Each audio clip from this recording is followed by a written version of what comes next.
사울이 회심하는 이 과정에서 왜 하나님께서는 아나니아를 보내셨을까?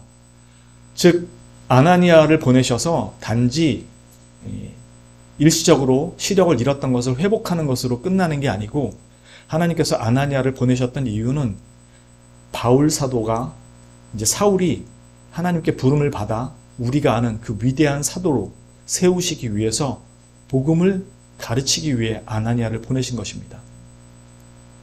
우리가 아는 것처럼 바울 사도는 신약 성경 중에서도 복음서를 제외한 아주 중요한 성경 13권 정도를 기록했습니다. 그 중에서 우리 개신교의 가장 중요한 신학적 뿌리를 놓았다고 할 만한 이 로마서를 바울 사도가 기록했습니다. 그런데 그가 지금 누구에게 교육을 받냐면 아나니아라는 사람에게 교육을 받습니다. 신약성경 263페이지 고린도전서 1장 10절부터 쭉 제가 읽도록 하겠습니다. 복음의 주인은 오직 그리스도 한 분이고 이 사역자들은 모두 그리스도 그분을 전파하는 그분의 부르심을 받은 그분의 동역자들일 뿐이고 사역자들일 뿐입니다. 어느 교회 출신이냐, 담임 목사가 누구냐, 대형교회냐 아니냐의 문제는 성도에게 전혀 중요한 문제가 아니라는 뜻입니다. 이 무명처럼 보이는 아나니아를 위대한 사도가 된 이 사울에게 보내신 것도 바로 하나님께서 교회를 어떻게 세우고 어떻게 교회를 통해서 일하시는지를 잘 보여주고 가르쳐주는 대표적인 모습입니다. 대단한 학식과 배경을 가진 이 사울은 다메섹의 경건한 한 제자에게서 복음을 배웁니다. 하나님께서 교회를 세우실 때 교회에 어떤 권위를 부여하시는지를 가르쳐주는 것입니다. 오늘날은 이 탈권위 시대에 왔기 때문에 권위와 권위주의에 대한 이해가 없어졌습니다. 그래서 권위는 다 없어지고 깨트려야 될 것으로 이해합니다. 권위주의와 권위는 다른 것입니다. 권위주의는 타파되고 권위의식은 없어져야 되는 거지만 권위 자체는 반드시 세워져야 하는 것입니다. 판사가 권위가 없으면, 즉 판사에게 부여된 권위가 없으면 판사의 판결은 아무 의미가 없게 됩니다. 칼을 진, 메스를 진 의사의 그 권위를 인정하지 않으면 수술 끝나고 난 후에 의사는 환자 가족들에게 난도질 당할 것입니다. 그래서 권위라는 것은 사회의 질서뿐만이 아니라 교회 내에서 하나님께서 세우신 이 교회에 대한 치리와 질서에 대한 면은 반드시 지켜져야 하고, 그래야지 하나님의 말씀이 올바로 선포되고 증거되고 실제로 교회 안에서 그 위력과 능력을 발휘할 수 있게 됩니다. 우리는 천사의 등장과 아니면 하늘이 갈라지는 그 일들을 통해서, 그런 이적들을 통해서 하나님의 영광을 기대하지만 결단코 사람의 입을 통해서 전해지는, 전파되는, 증거되는 하나님의 말씀에 대해서는 기꺼이 들으려 하지 않습니다.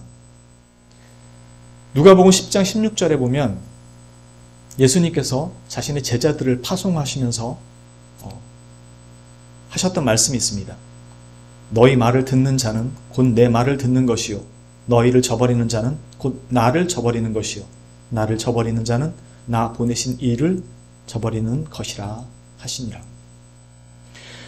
물론 이와 관련해서 말씀의 수종자인 사역자들은 이 막중한 직분을 빌미로 교만하게 굴거나 성도들 위에 군림하려 하거나 아니면 자신의 부족함을 가리고 오히려 자신의 부족함을 깨닫지 못해서 하늘의 지혜를 가로막거나 방해하거나 훼손하는 일이 없도록 스스로를 잘 하나님 앞에 세우고 경건에 힘쓰고 말씀 연구에 힘써야죠.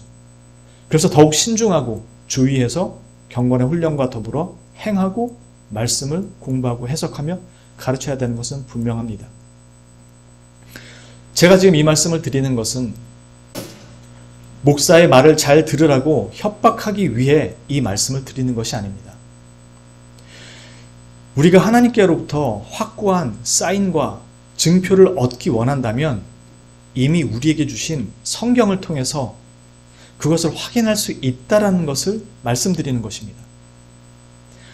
왜냐하면 진리의 말씀이 바로 성경 여기에 있고 살고 죽는 생명의 말씀이 여기에 담겨 있기 때문에 그렇습니다.